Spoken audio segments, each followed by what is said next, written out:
All right. We are now live, so just give me 2 seconds, sorry.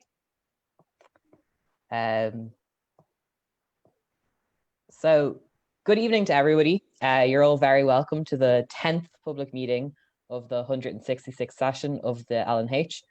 Unfortunately, as you may have noticed, I'm not Sammy, I'm Rob. Our auditor is currently taking part in his round of the Irish Times debating competition. So I just want to wish him a quick good luck, and indeed good luck to all of our LNH speakers in that competition. This evening, we are joined by a fantastic guest, and one that me and Deirdre wish that we could have hosted in person, Tara Westover. Tara is the author of the New York Times bestseller Educated, which is a memoir of her own life. Raised in Idaho by a father who opposed public education, she never attended school. She spent her days working in her family's junkyard or stewing herbs for her mother, who was a self-taught herbalist and midwife. She was 17 the first time she set foot in a classroom. After that, she pursued learning for a decade, graduating from Brigham Young University and subsequently winning a Gates Cambridge scholarship. In 2014, she earned a PhD in history from Trinity College, Cambridge, and currently she is a senior research fellow at Schwarzenstein Center at Harvard. So I'd just like to welcome Tara to address the society. Hello, thank you for having me. No problem. It's on our pleasure. I think that you have a bit of an address planned. So whenever you're ready, if you'd like to begin, that'd be great. Sure, I'll begin now. Otherwise, we could just sit here in silence, but I'll just start. First off, I wanted to say thank you for giving me this award. I mean, it's very intimidatingly named, this award, but I'm really grateful and delighted to be receiving it.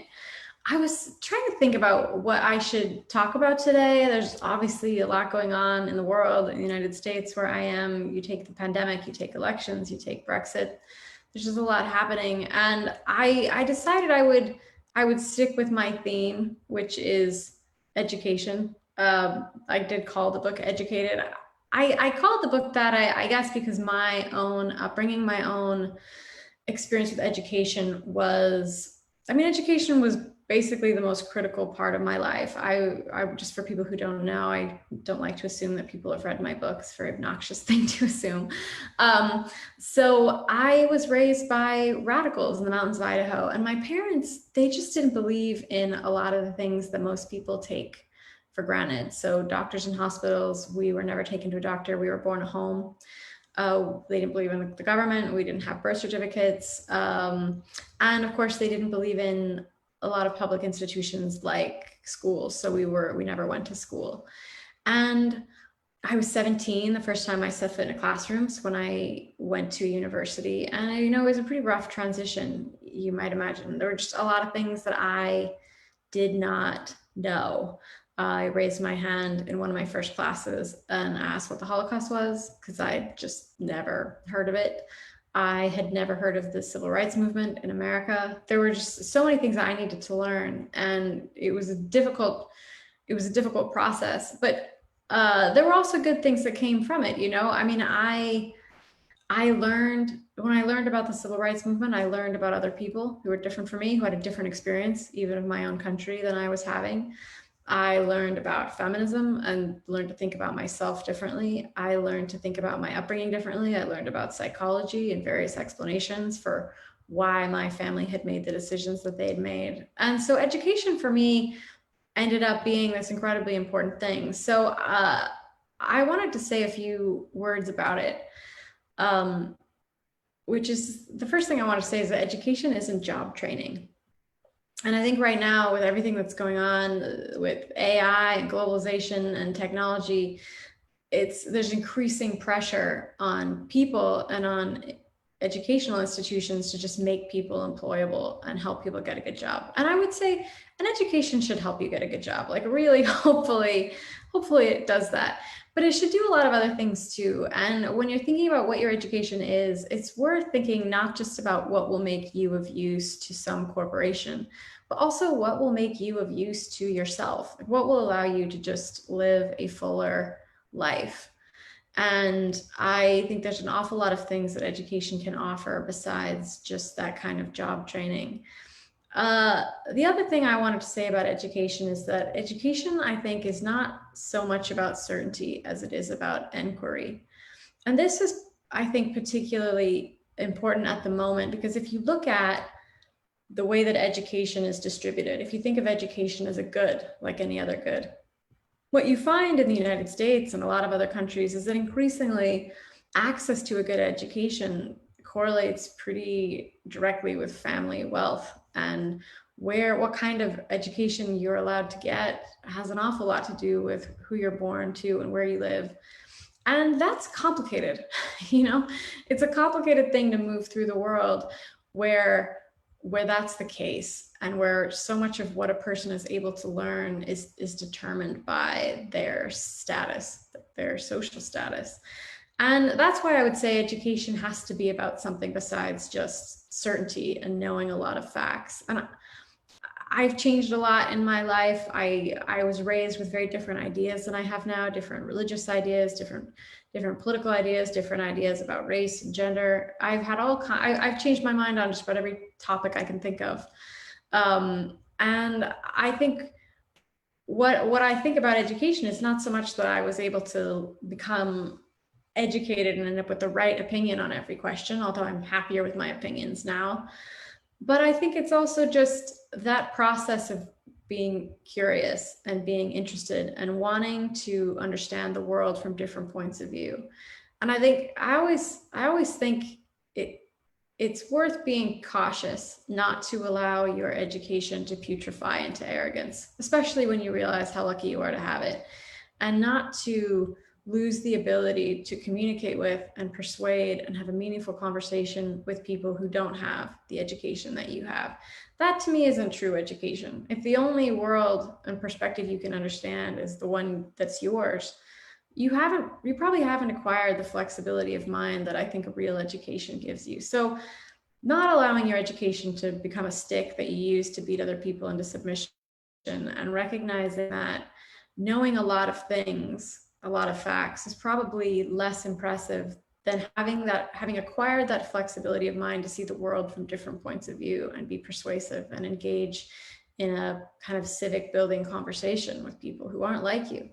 So those are the observations I wanted to say about education before we kick off. It's a short address because I think addresses on Zoom are awkward at best.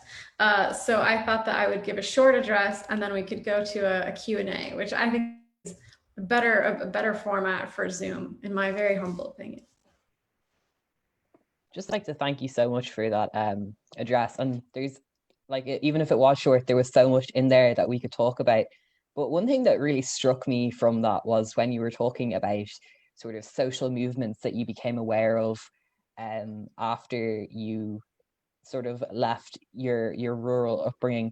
And I was just wondering, sort of, how did those social movements impact you when you were just sort of beginning integrating into sort of wider society outside of the society that you had grown up in?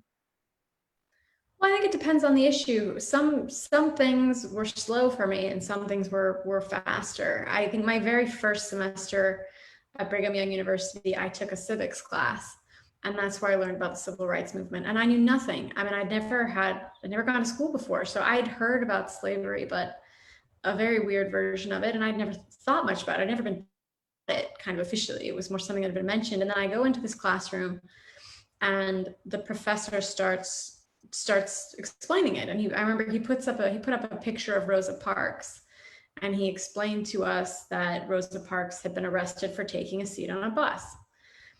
And me, with no background or education or knowledge whatsoever, I assumed that she had been arrested for stealing the bus seat. It was sort of an unfortunate misunderstanding of to take a seat versus to take that seat. But if you think in my understanding of the world, it made a lot more sense that she would be arrested for, we arrest people for stealing things. We don't typically arrest people for sitting down. And so it shifted my whole worldview in that moment, in the sense that I suddenly was confronted with a set of experiences and a history that was completely different from what I'd been taught before. And things had to change after that. I mean, I had to look at even my own family and the way that we dealt with race and the way that certain words that we use, things that I'd never thought of before. I'd never understood the context. And then once I had the context, everything had to shift, everything had to change. That was faster. There were some things that were much slower. You know, I was raised in a very conservative family where my dad was very much against me going to college. He would have been very against me ever having any kind of career. And those ideas about kind of what a woman is and what she's supposed to do, those took a long time for me to shift. Those beliefs were really deep in me, that you're supposed to be nurturing and loving and kind of passive. I think it's not like I think women can't be those things, but I was so married, for lack of a better word, to those ideas that it was very hard for me to reconcile parts of my personality that weren't like that.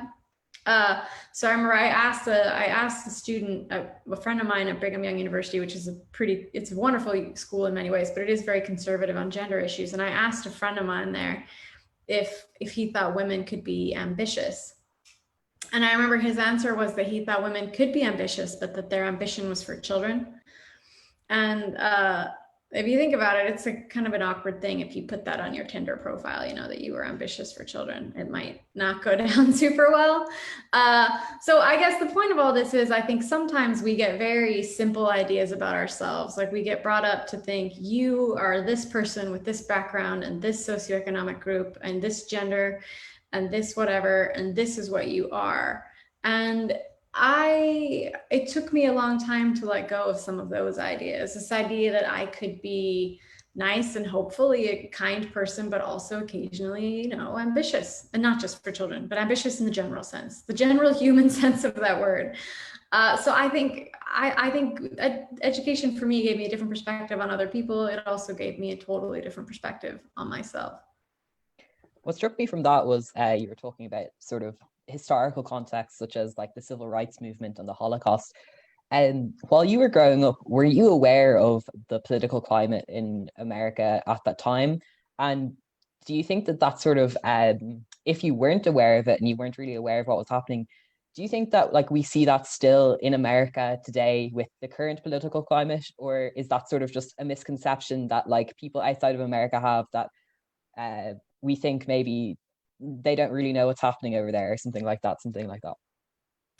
Well, I was pretty isolated. We didn't have a television and we didn't get newspapers delivered. So the version of politics that I got was pretty heavily filtered through my dad, and completely filtered through my dad. And he had a very radical, he never voted for a mainstream candidate. He always voted for a pretty far right-wing candidate. And so, yeah, my whole idea of what was happening in the world was pretty different. I think now, I think you do have a strange thing that's happened with social media where people are in these pockets of people are pretty much only getting their information from people who are just like them. And I think that's something everybody understands now, that we're in a kind of echo chamber, although knowing that you are doesn't seem to make much difference. Like we all still cheerfully sign up for it. But I think the other thing that makes it difficult is that the fact that we've allowed social networks to become news distributors is really alarming. And the reason it's alarming is because if you take a look at your phone for a second, your phone does not have your interests at heart. Like your phone does not want you to live a happy, fulfilled life. It doesn't want you to graduate from college. It doesn't want you to spend time with your friends. Like your phone wants you to spend time with your phone. And the ways that I think these companies, their incentives for how they get you to do that, especially when it comes to politics, are really problematic. Because if you want people to engage with an article, the answer in so many cases is just to provoke a lot of outrage. So they show things to people. It's a financial model that is essentially rewards polarization and has no incentive whatsoever to have any kind of common narrative or news stories that everyone can kind of get on board with and understand. Their financial incentive is the complete opposite of that. Their financial incentive is to tailor the news to each person in the same way that they tailor what sneakers they're trying to sell you, or trainers, excuse me. And so the incentives are, and this is something we're gonna have to really struggle with, I think, for the next, this is a massive media change. It's like when the television came out and then newspapers, like there have been all these shifts in communication throughout history, and they've had an incredibly destabilizing effect. And I think we're seeing that right now with this kind of tailored, very personal news media that we're getting, that is also essentially an advertising model. I mean, all news at this moment is essentially one large advertisement. And there's something very dystopian about that, I think. We haven't solved that yet. We haven't even really had a conversation about how to solve that yet. Yeah.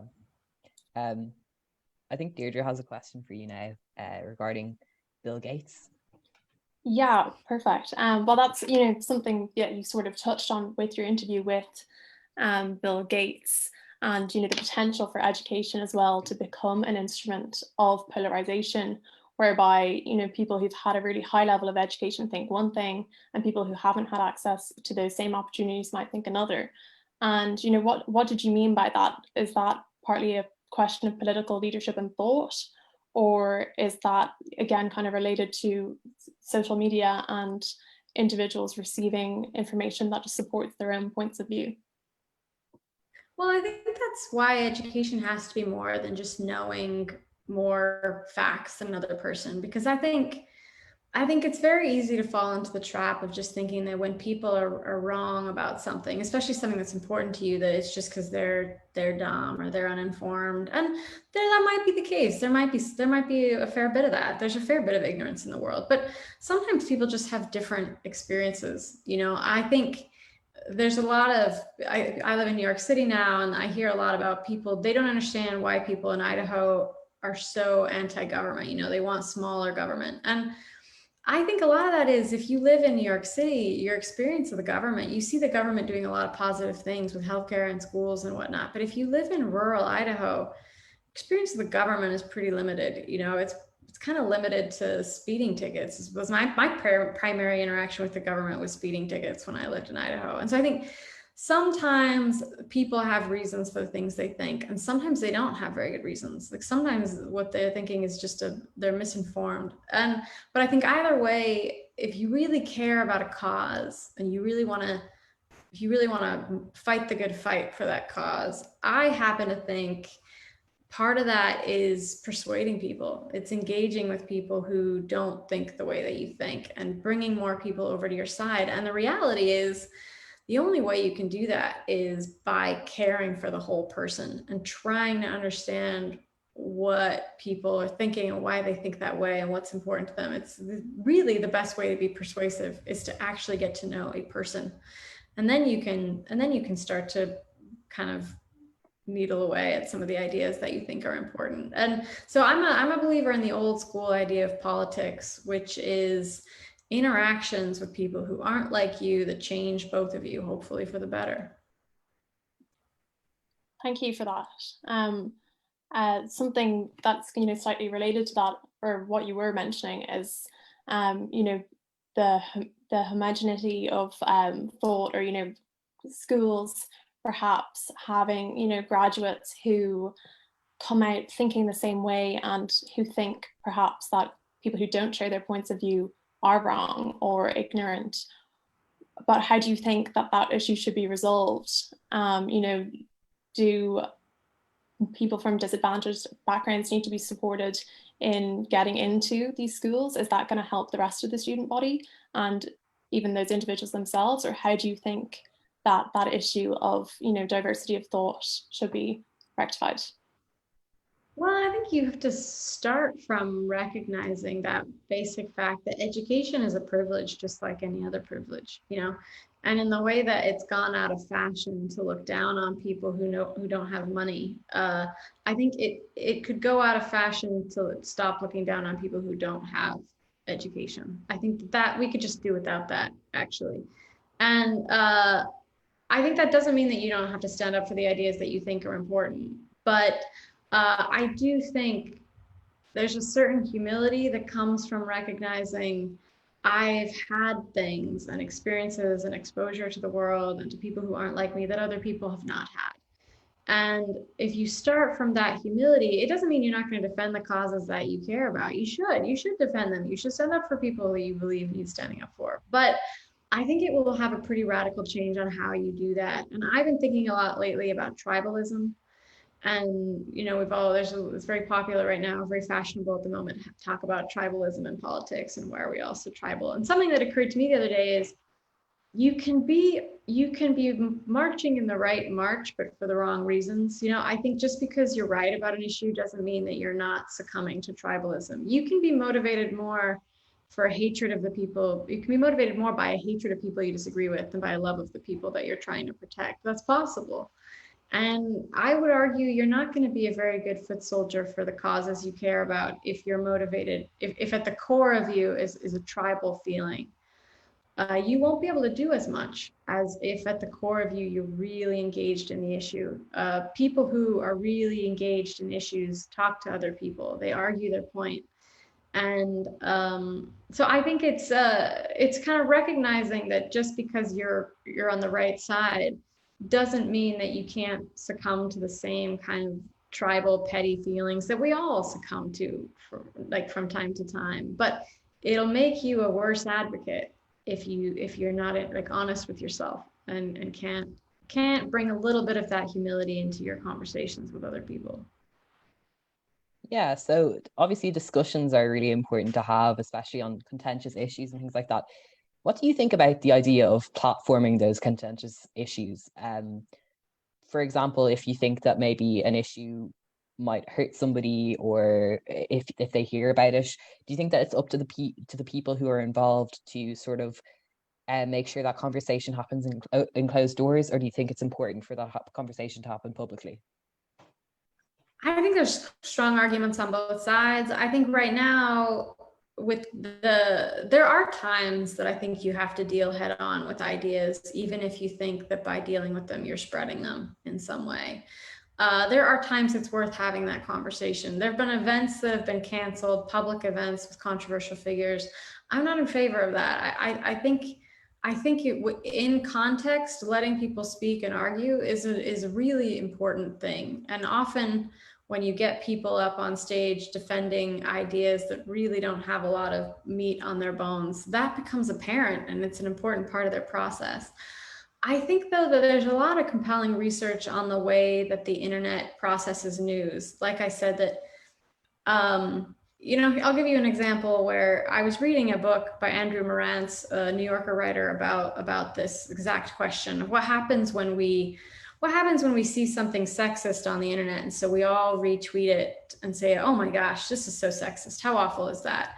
And what is the effect of that? And the effect of it is that we all are creating this world in which the sexist thing is seen by everybody, actually. And we take a tiny little voice that someone had that's saying something disparaging, and we blow it up and make it this big thing, even if we're doing it to say, oh, isn't this terrible? And the example of it, and sorry for trigger warning here, I'm going to say something not really okay that I saw on the internet, but I remember I was reading this article and I logged in, it was Christmas Eve, I logged into Twitter and I clicked on this hashtag that came up. It was hashtag women are trash. That was the hashtag. It was trending on Christmas Eve. And I clicked on it because I thought, what the heck is going on here? And it was almost completely full of people objecting to the hashtag. Like 5 people somewhere had tweeted this, and then 100,000 people had responded to it to say how bad it was. But the effect of that is every 10-year-old boy, every 14-year-old girl who logged into Twitter that night, they saw that trending. And they lived in a world where that was trending, where that was a normal thing to say, quote unquote. And so I think there is a time to think seriously about whether your outrage at something, is this a meaningful conversation that we're having with this idea where we're going to interrogate this and try to ascertain the validity of it? Or is this, by retweeting this, am I just giving an enormous voice to something that really could just go by the wayside? We don't need to react to it. We can just let it go. And I think we haven't solved that. I don't know the answer. This new mass media, it's new, it's young. But my suspicion is having a a controversial figure interviewed publicly by a smart person who's going to ask them difficult questions is probably a good idea. And retweeting every upsetting thing that you've seen that makes you upset is probably a bad idea. That's my current rule of thumb. But, you know, everybody, it's a difficult issue. Yeah, and you obviously seem to have thought a lot about this, and that's obviously very important. And I was just wondering, like, your values that you sort of seem to have, are they very much influenced by your upbringing in your community, in your religious community, or is that something that, like, as we were touching on earlier, that you sort of developed over time as you sort of learned more about everything else that's going on?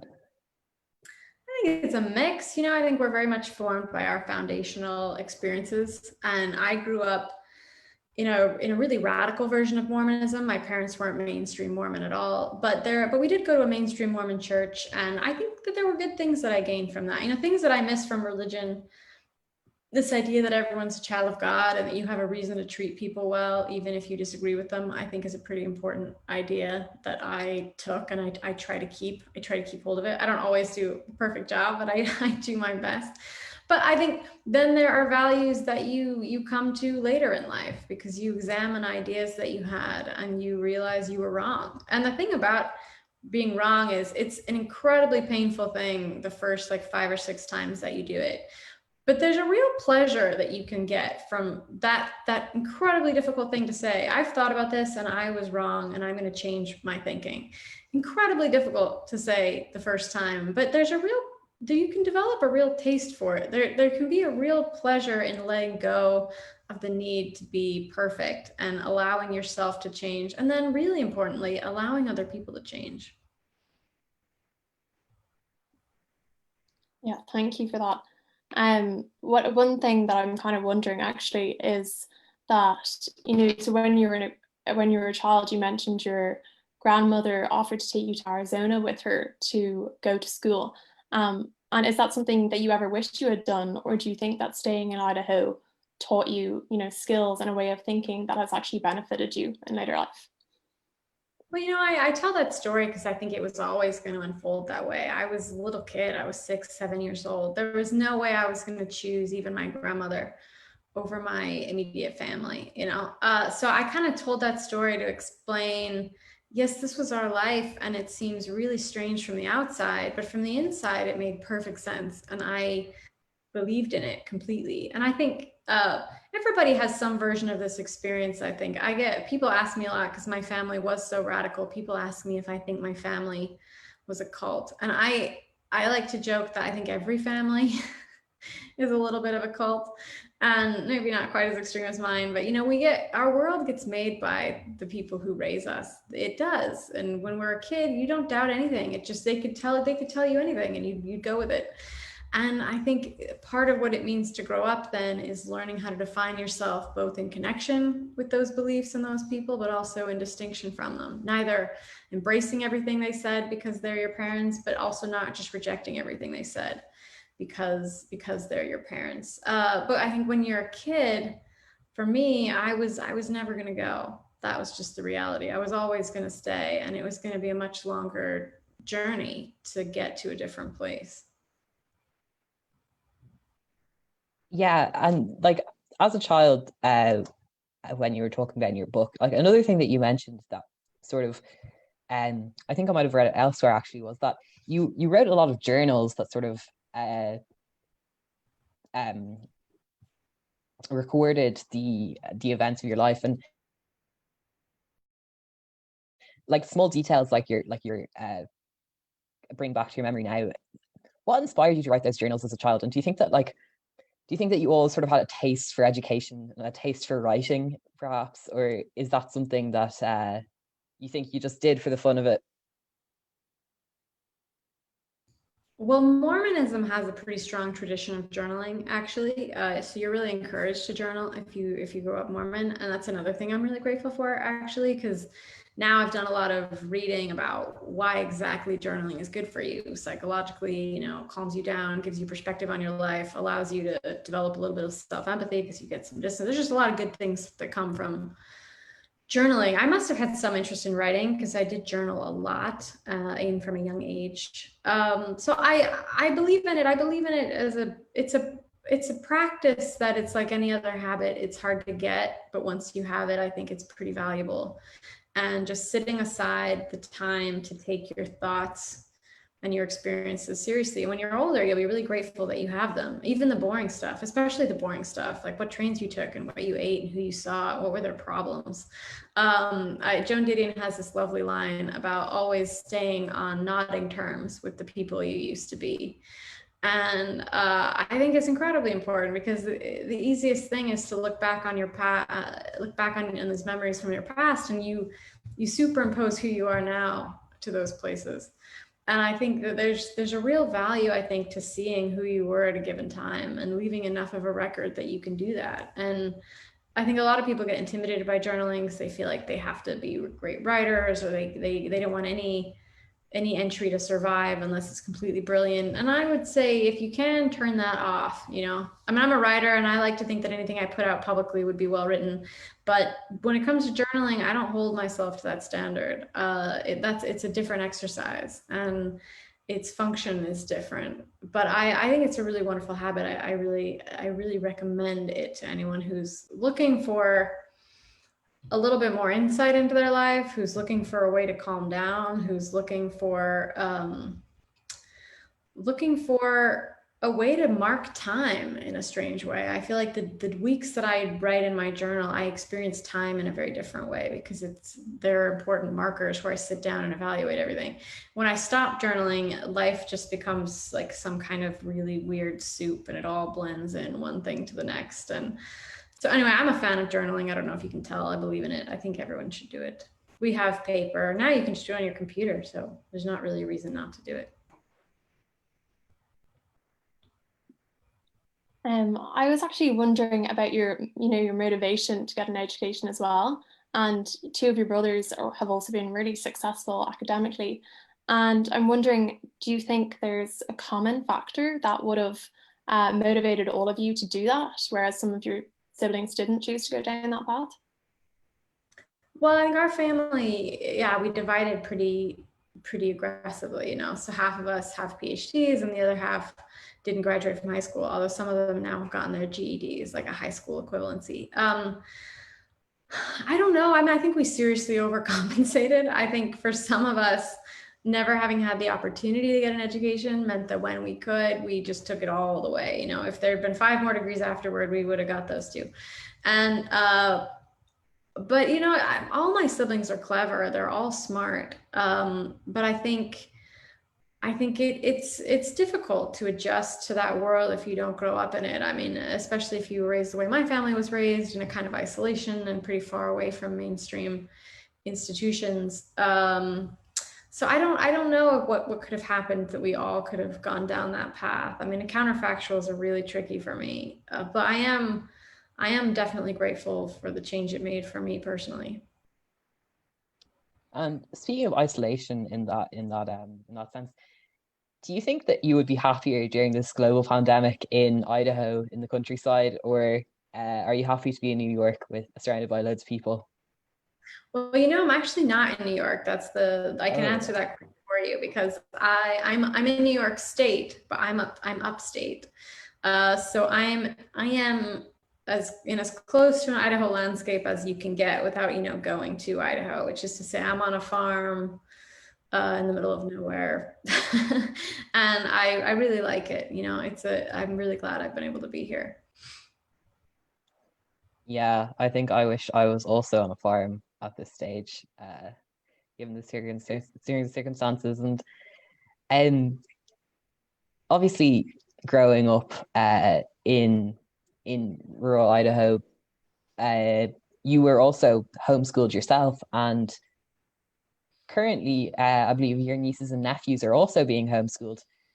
Do you think that homeschooling is an option that should be available, or do you think that it's something that should be heavily monitored by the government in terms of what you're learning? I think what I'm getting at is, do you think that like there should be state intervention in the education system, or do you think that parents should be free to teach their children whatever they want them to learn? I can imagine some kind of monitoring would be appropriate. I think it's difficult to speak about homeschool as being just one thing, because the problem is there's as many homeschools as there are families, you know. So I've seen homeschool. A lot of homeschooling that I've seen has been kids not really getting much of an education, and parents either they don't want the kids to go to school because they don't want them exposed to ideas they disagree with, or they want to keep them home where they could work. I saw a lot of that. But I've also seen homeschooling be amazing. I mean, my one of my brothers homeschools his kids. One of my brothers who has a PhD, and him and his wife have just devoted themselves to educating their kids. And I've never seen kids so curious. I mean, these kids, their experience of education is definitely not a passive classroom, workbooks, and assignment. Their experience of education is discovery. I mean, what they think education is when they find something they're really interested in, they all go learn about it together, and they take field trips, and they're digging up fossils from the backyard. And I mean, they're really impressive kids, and they're well socialized. And I think my brother, they've done an amazing job with them. But I've also seen a lot of the other, and my own experience was really, really mixed, and mostly didn't prepare me for college, which is why I could get to university and ask what the Holocaust was and think Rosa Parks was stealing bus seats and carrying them off buses, which is not really possible. And so I guess what I say when people ask me about homeschool is that I think education is about getting access to a lot of different points of view and a lot of different perspectives on history, on politics, on ethics, on everything. Get access to as many points of view as you can. And then once you have all that information, you can make up your own mind. You can construct your own way of thinking. So I think for parents, if the reason that you want to homeschool your kids is because you really think you can give them access to more ideas, more points of view than they can get at the local school, maybe that's something you can do. But if the reason you want to homeschool your kids is to make their world smaller and restrict them from getting access to things that you disagree with, then I think that probably has almost nothing to do with education and has a lot more to do with control. And you're not so much interested in educating your child as controlling your child. And that's probably not a good impulse to follow. And it's probably not something that the state should tolerate either. Yeah, no, definitely that's really good um, analysis of that, actually. Thank you for that. But actually, on the topic of your family, at the beginning of your book, your father is depicted as, someone who's intent on living off the grid, and the success of your mother's herbal business and, essentials oil business, Butterfly Express, seems somewhat at odds with, that ethos. And I'm wondering, what do you think drove your family to develop such a large enterprise?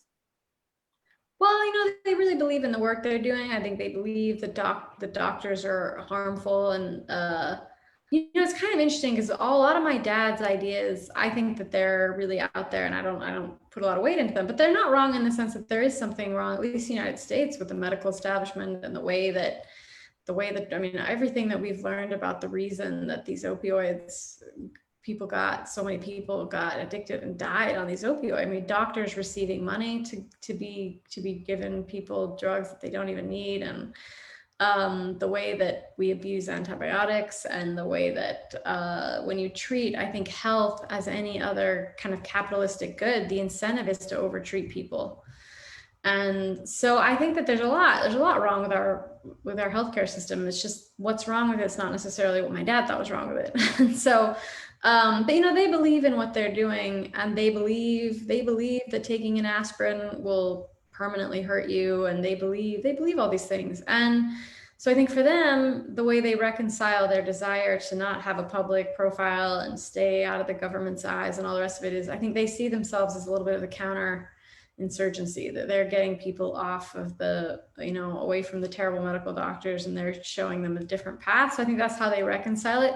But I do agree, it's ironic, given that when I was growing up, a lot of years we didn't have telephone or driver's licenses or a lot of things like that, no TV, and now they're pretty connected, they're pretty plugged in.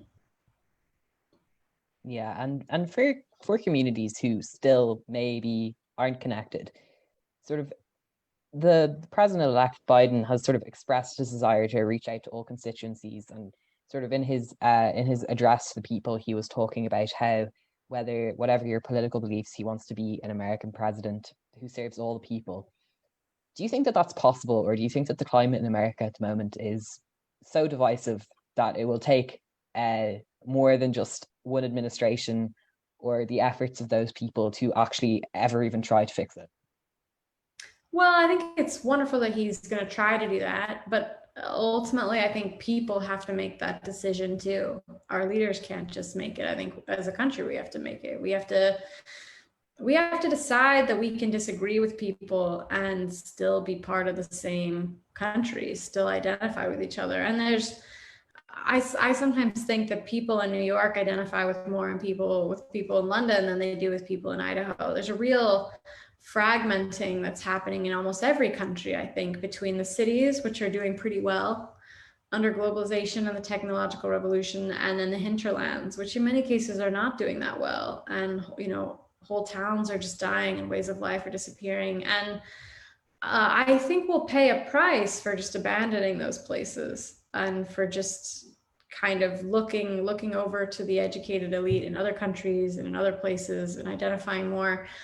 I think it's a choice that you make, whether you are going to be willing to see all the people in your country as your fellow countrymen. That's a choice that we all make, and President Biden won't make that choice for us, and no prime minister, they can't do that. I think that I'm hoping that we'll start doing some of the reforms that's necessary. We'll start dealing with the devastating effects of these massive economic changes that have left so many places vulnerable. I'm hoping that we'll start having a conversation about social media as a major mechanism of political force and news force, and how are we going to deal with that. I'm hoping that we will start to chip away at some of the reasons that right now we are so polarized, and why we don't think of people who voted the other way as really one of us. And but I think it's something everyone's going to have to cope with on their own lives.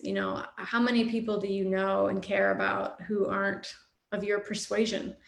And that's getting harder. It used to be that people lived with people who were different from them. In the United States, you'd have friends who were of another party. There'd be people in your office who voted differently. And so you could see people that even if you didn't agree with them, you understood them and you admired other things about them. I think that's an incredibly important part of a healthy democracy. So I think I'm grateful that he's taking that tone, but I also think individually, we're all going to have to decide who we will allow into our circle, our mental circle of who counts and who's important and whose voice we think matters. We're all going to have to think hard about who we'll let in that circle. Yeah, and I think that's something that definitely applies in the Irish context as well. One thing that you may not know, and we've actually got messages about, is that in our leaving exams for schools, we read books and do a comparative on them. And your book is actually included in this at the moment. So if you could speak to sort of Irish 17-year-olds at the moment, what would you say to them to include in their end of year exam? Well, that's just a little question. Wait, so how many students are reading this? It depends on the teacher what books you pick, but there's basically a list of books that are on the course, and then they choose, I think, 2 or 3 books to compare to one another in their final essay. That's cool. Well, I think I'll say something a little bit general, and it should apply to all books, but also to mine, and that is, I think stories are the reason that stories even exist is so that you read a story and you see the world from another point of view. It's not your life, it's someone else's life, but you get to use that story to make up your own mind about the world they live in, the world you live in, the choices that you make, the choices they make. And so I feel like people read my book and they come to all different kinds of conclusions. They come to different conclusions about family. They come up to different conclusions about education. And I think that is exactly the way that it should be. Storytelling is about inhabiting a different world and a different mind than yours. But ultimately, you come back into your life and you think about how that is going to change you, and it always changes you. So I think that's what I think storytelling is for. So I would never tell any student, oh, here's what you should get out of the book, because I think what's nice about books is they're really for you, and what you get out of them is entirely tailored for what you who you are and where you are in your life at that moment. And I think that's kind of part of the power of stories. Yeah. I would just like to thank you so much for coming to address our society. Um, I'm honored to present you with the James Joyce Award, even if it is virtually. I'm honored to initiate you as an honorary member of our society. This has been awarded to you for your outstanding success in your field and for your contribution to human endeavor. So thank you very much for being with us. I hope sometime soon you'll be able to come over to Dublin to visit us. That is all for this evening's event. Next week, we are doing a panel with the Women in STEM Society, where we're going to get some very interesting and fantastic academics to come in and discuss what is it like to be a woman in the workplace, specifically in the context of STEM. So just like to say thank you very much for everyone joining us. This concludes the 10th public meeting of the 166th session. Thank you. Thank you. Thanks for having me.